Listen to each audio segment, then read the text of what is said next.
Hey guys, this is Dr. Cindy with another video talking about why the neck is so powerful, why we need to take care of it, how we can take care of it.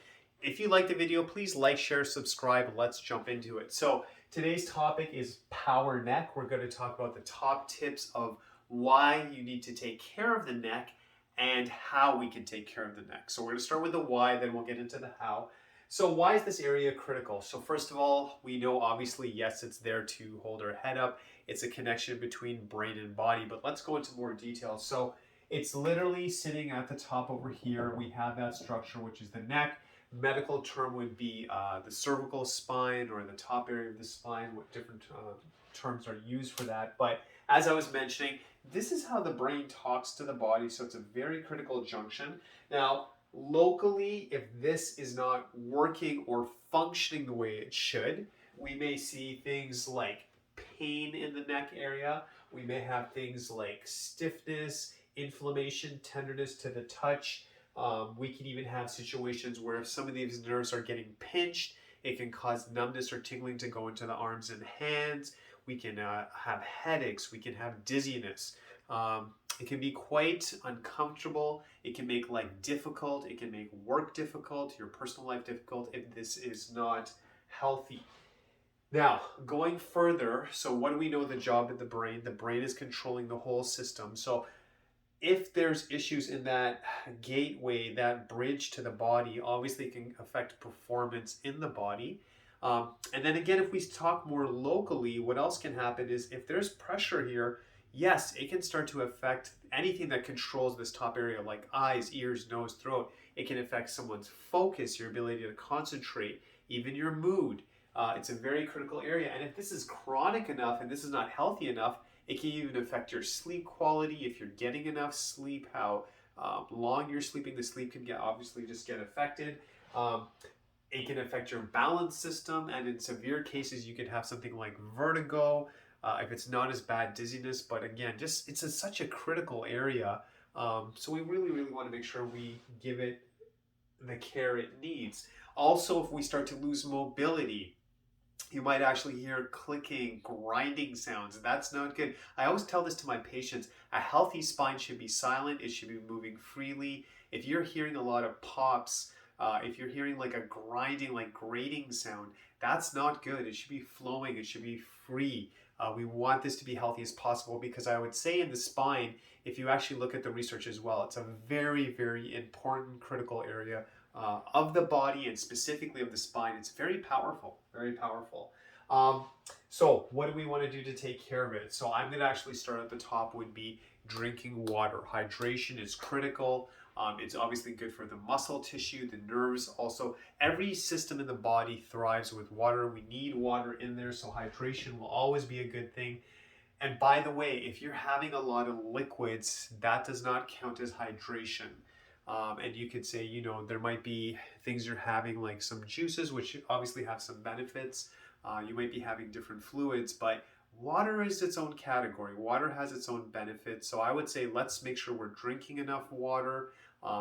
We want to make sure that, again, this is healthy, hydrated. It's good for the muscle tone, good for the nerves. The joints will move more freely. It's good for the discs that are actually in the spine. A lot of time when we think of discs, a lot of people associate that with the low back, which is true, but there's discs along the entire spine. You actually have discs in your neck as well, and we want those to be hydrated. A good portion of the disc is made of water, so having water is going to help. It's going to help how the brain is working. Everything works better with water, and especially the neck will benefit from that. Our nutrition should be as clean as possible. I don't believe in perfection to say, I'm never going to eat sweets. I'm never going to eat junk food. I mean, maybe there's a few people out there who can do that, but I think you're just going for the 80-20 rule. So 80% of the time, try to eat good. A little bit on the weekend, you might have something that, might be extra sweet, or you were busy, you had to eat out. I understand that, but 80% of the time, try to eat the best food. If we're having food that's heavily processed, that's very sweet and sugary, it'll cause more inflammation, meaning more pain, more discomfort in that critical system. So we want the cleanest food we can on a regular basis. We're hydrating. A big thing that affects the body, but I've seen also specifically affects the top spine, is your stress levels. Now, stress can affect us anywhere in the body, but when someone, especially when I talk to a patient, they're like, oh, doc, I don't know where this came from. I didn't lift anything. I didn't fall down. How can I be having so much pain in my neck? There's a good chance it could be coming from stress, and stress might be at work. And by the way, sometimes stress can be something you're worried about, but sometimes you're just too busy. You haven't been getting enough rest. You have been on a computer a long time. You're just go, go, go. And man, we live in North America. This is a busy lifestyle. It's a great lifestyle, but it's busy. It's go, go, go.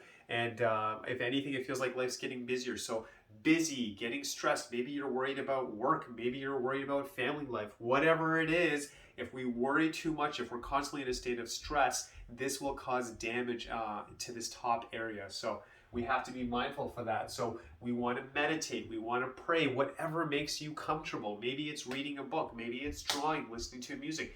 Find your rhythm, find what works for you. Take that time to decompress. I always tell my patients, if you're really stressed, you don't need to show this to anyone. Write it out on paper, get it out of your system. Whatever works for you, you don't have to show it to anyone, but just get it out of your system. Draw what you're feeling, write what you're feeling.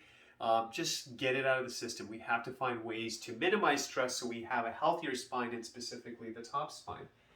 Now, the stretches I'm going to show you as well for the top spine, which are so important. What we want to be doing is, most of us, especially in North America, using computers, using our phones and things like that. We're going like this all day. Always tell yourself we want to do the opposite. So the hands are over here in the back. We're going like this. We can do this actually standing. We can actually do this seated.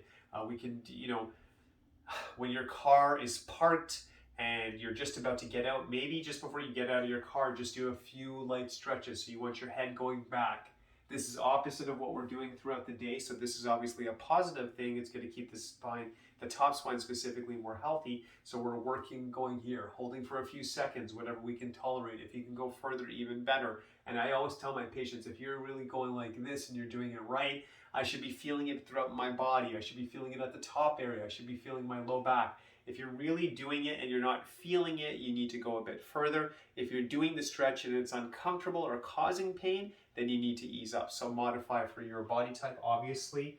And then the big thing is, we need to have the spine in alignment. It needs to be taken care of with chiropractic care. It needs to be adjusted, and we want to maintain that. Now, one thing I wanted to stress as well, so stretching is amazing, but it's doing a separate function than getting adjusted. So for example, you might have, let's say for example, like there's a certain screw. So someone might have a certain screw that they're putting in, and when you stretch, it's gonna kind of keep it, what we use a term in medical circles and in healthcare, which is basically like the range of motion. So when you stretch, you're keeping it in that range of motion. So for example, someone might have a neck where they can move it, side to side, and they're stretching, which is definitely beneficial. The beautiful thing with chiropractic is that it's assisting the body to go to a full range of motion or a further range of motion. So we might have, this person who's doing maybe 50% of their capacity, but with chiropractic care, it's able to go